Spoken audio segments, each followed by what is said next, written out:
Compañeros, para seguir hablando del tema de asesoría y consultoría en la Administración Pública de Colombia, les quiero presentar a Jonathan Martínez, que es un invitado que en el día de hoy pues le pedí que por favor nos ayudara pues o nos compartiera conocimientos que tiene él acerca de la asesoría y la consultoría.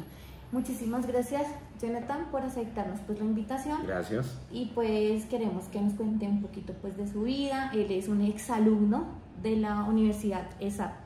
Claro que sí. Bueno, un saludo para todos. Buenas tardes, buenos días. Al docente, gestor de conocimiento que está acompañando esta área, un saludo especial.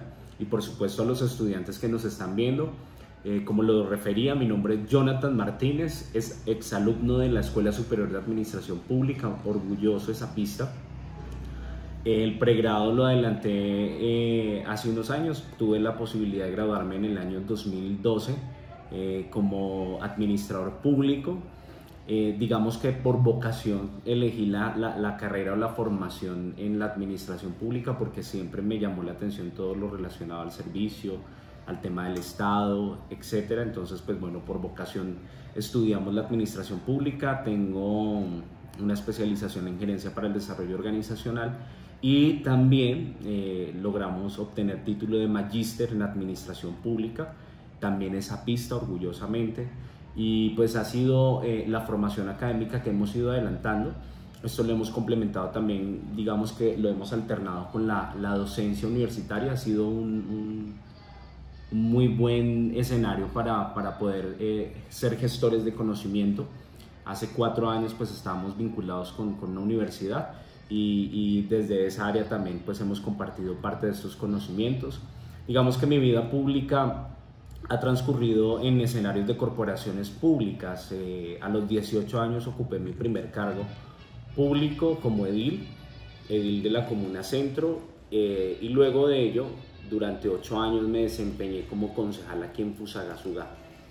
Y pues luego de que ya culminé mi periodo como concejal, estamos aquí acompañando la administración con la fuerza de la gente desde hace 2 años y medio aproximadamente. Estoy actualmente como jefe de gabinete de la administración. Hemos también alternado con unos temas de asesoría y pues les agradezco muchísimo el espacio, la invitación y lo más importante, dirigirme a mis compañeros de Alma Mater, que es la Escuela Superior de Administración Pública. Listo, Jonathan. Muchísimas gracias. Jonathan, queríamos hacerte una pregunta, ya entrando en el tema. ¿Qué conceptos tiene sobre la asesoría y la consultoría como una persona pública?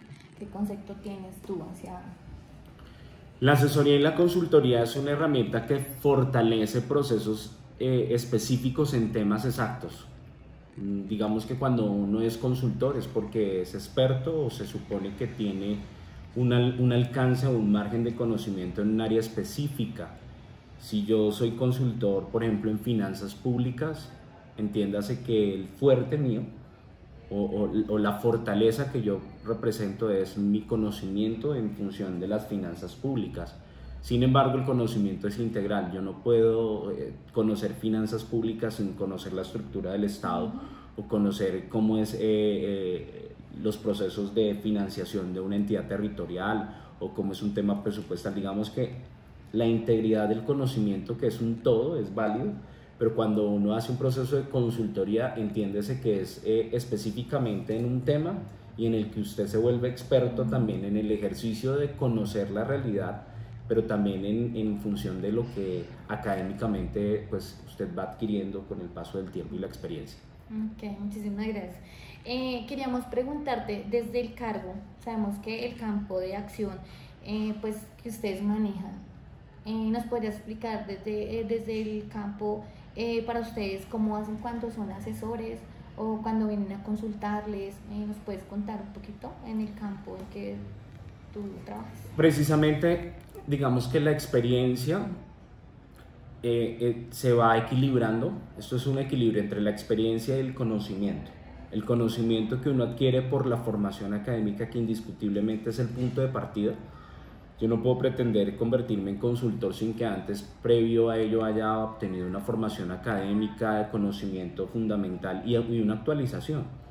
porque estamos en un país donde las normas cambian muy frecuentemente y esto nos lleva a estar actualizados en muchos elementos y escenarios.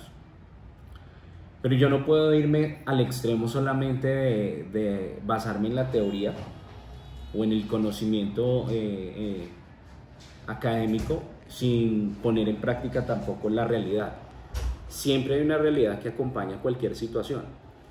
Y cuando uno equilibra esa realidad con el conocimiento académico, que repito, es el punto de partida para yo poder avanzar en un proceso de consultoría o asesoría, pues lógicamente eso fortalece mucho las capacidades, la posibilidad de poder uno responder a un escenario donde uno ve una necesidad de un ciudadano, una realidad que requiere la entidad territorial, y hacia eso uno enfrenta un reto que es poder resolver y poder generar acciones, porque digamos que la consultoría no solamente debe ser una consultoría, excúsame, de documento, sí, donde yo le diga, mire, tome esta decisión, haga esto, o el camino que más le favorece es este. Sí.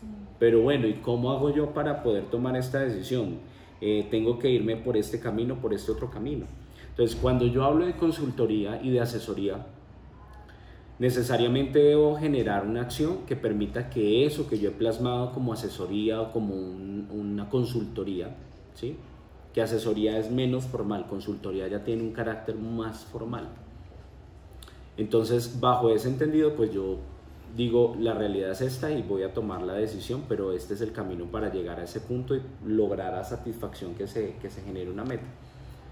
Si uno analiza desde el punto de vista, por ejemplo, en una empresa, no hablemos de una entidad pública, hablemoslo desde una empresa. Cuando una empresa, por ejemplo, está en un proceso de crecimiento económico, genera una consultoría sobre mercadeo.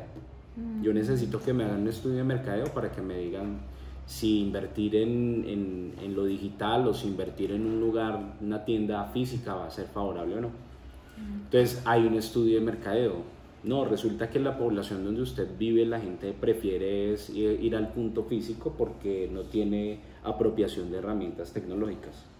Y eso me lo dice el documento, entonces yo tengo que interpretar lo que me dice el documento y decir, ah, bueno, sí lo hago.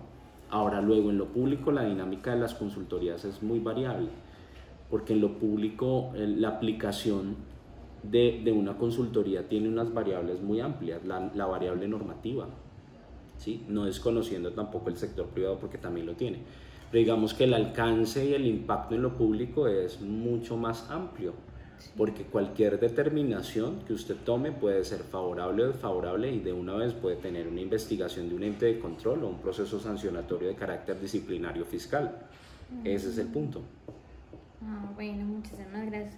Queríamos preguntarte, aunque creo que ya lo has dicho, el traspaso de conocimiento, ustedes lo implementan, el traspaso de conocimientos. Pues tú lo habías dicho ahorita que usted siempre tiene que estar estudiando para saber, para poder aconsejar, para poder asesorar o consultar, lo estabas diciendo. Por ejemplo, en el caso cuando se hacen consultorías para temas específicos, hay unos contratos, ¿sí? Y en el objeto contractual hay un clausulado. Y en ese clausulado, por ejemplo, los clausulados refieren cuál es la meta o producto asociado a ese objeto contractual. Entonces, por ejemplo, si yo realizo una consultoría para estudios y diseños de un parque, hablemoslo en el sector público, el contratista que obtiene esa consultoría para estudios y diseños me va a ceder a mí su propiedad intelectual, traducida en ¿qué? En el estudio y diseño de ese parque. Significa que esa propiedad intelectual, cuando se hace un proceso legal a través de un clausulado y un objeto contractual, pues parte de esa propiedad intelectual pasa ya a ser, en este caso, de la entidad territorial que va a hacer uso, en el ejemplo que yo les refiero, por ejemplo, de los estudios y diseños, pues eso es propiedad intelectual de quien tiene el conocimiento de las medidas, de la métrica para decir los estudios y cálculos de sismorresistencia o las bases estructurales del parque deben de ser de tal y de tal manera. Entonces eso pasa a ser ya un insumo objeto de ese proceso contractual en el que yo me voy a basar para tomar la decisión de construir el parque. Si lo hablamos, por ejemplo, en el escenario de consultorías, por ejemplo, en referente más pequeño, Si uno revisa la mayoría de los contratos de orden de prestaciones de servicio o llamadas OPS o apoyo a la gestión, casi en su gran mayoría todas tienen una cláusula donde dice que digamos que lo que construya o genere el contratista durante el plazo de ejecución de su contrato, pues va a ser parte de la entidad e insumo de la entidad y debe entregar esa información al momento de culminar su proceso contractual. Entonces, esa es la manera como de nosotros generar, digamos que la garantía de que ese conocimiento pueda estar ahí para servicio de la entidad territorial o del municipio, y ya más, digamos que empíricamente, hablando del tema de cómo nosotros pasamos ese conocimiento, pues la experiencia del día a día, de aprender a saber las dinámicas de cada área o cómo funciona desde el sector público una dependencia, en donde puede estar presentándose fallos, y hoy día hay muchas herramientas. Lo público es muy rico, es muy amplio. Lo público, digamos que a diferencia de otros escenarios que de pronto tienen unas limitaciones, aunque yo pienso que cuando a uno le apasiona algo no hay nada que limite, pero por ejemplo en el escenario de lo público tiene mucho margen, muchos temas, presupuesto, políticas públicas, modelo integrado MIPG, temas de instrumentos de planeación, es decir, o sea, lo público es muy amplio. Muy amplio. Listo, Jonathan, muchísimas gracias pues por el tiempo, porque yo sé que usted vive muy ocupado, entonces quiero agradecerle por el espacio que nos dio y pues por la oportunidad que nos da también para ampliar más el conocimiento a mí, tanto a mis compañeros pues como a mí. Entonces, muchísimas gracias, muy amable. Bueno, ustedes, muchísimas gracias por el espacio y por la invitación.